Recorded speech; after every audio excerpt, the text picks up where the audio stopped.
All right, this video is about DNA. So recently I took my third DNA test through a company called Designs for Health. They're a health practitioner, a company that makes supplements.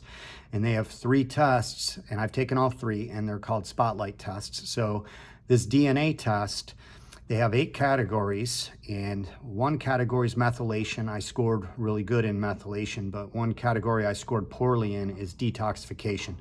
So when I looked at, all these issues that I have with detoxification, this one gene called CYP1A2 was one of them, and it has to do with caffeine, and if you're a slow metabolizer or a fast metabolizer. So I'm a slow metabolizer, so I'm really probably shouldn't be drinking caffeine, or at least not much.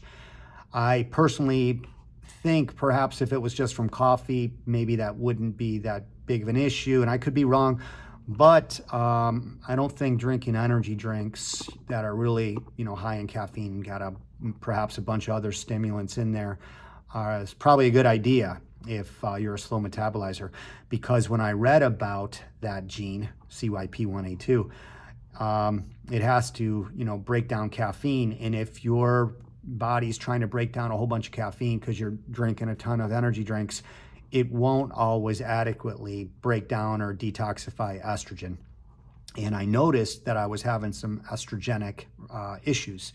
One thing when I was drinking these energy drinks, I would feel like an issue right with my left pec. And if you're familiar at all with this idea of where you store body fat is correlated to hormones or potentially organ issues or whatnot, there's a lot of estrogen receptors in the pec, and it's often referred to as like a male to female continuum.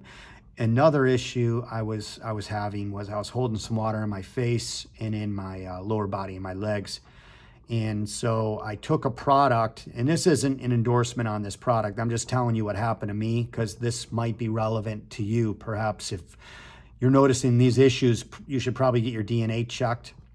But I took this product from Designs for Health called Prostate Supreme because I was getting up at night to pee more often than I wanted, and I noticed that it helped with the estrogen. And when I read the ingredients, it had a couple products in there that does help with estrogen. For instance, Caffeine, DIM, and immediately I lost a lot of water weight that I was holding. And what I wanted to tell you that I really thought was interesting was I found this energy drink called Update. And I wasn't aware of this, but okay, they use something called paraxanthin. I'd never even heard of this. And apparently when your liver breaks down caffeine, it breaks it down to paraxanthin, theobromine, or theophylline. And they had a white report up on their website, drinkupdate.com, if you want to read it. And if you take paraxanthin, it's a stimulant, and apparently it's better than the other two. Then your liver doesn't have to break down caffeine into paraxanthin or theobromine or theophylline.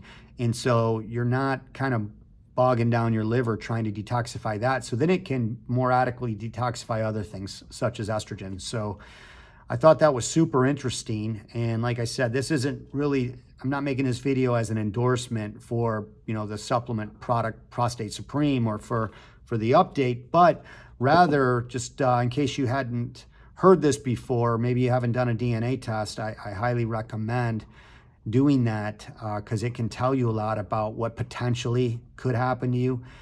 And if you're, working out a lot and you're trying to, gain muscle, gain strength, and lose body fat, things like that, and you have an issue with detoxification, that can impede your ability to, see results. And that would be really frustrating for a lot of people. So I think it's super, super wise to get your DNA checked. I think Designs for Health has a great DNA test. I highly recommend it. And so I just wanted to share that with you in case you can relate to this. And this can be of help or of service to you.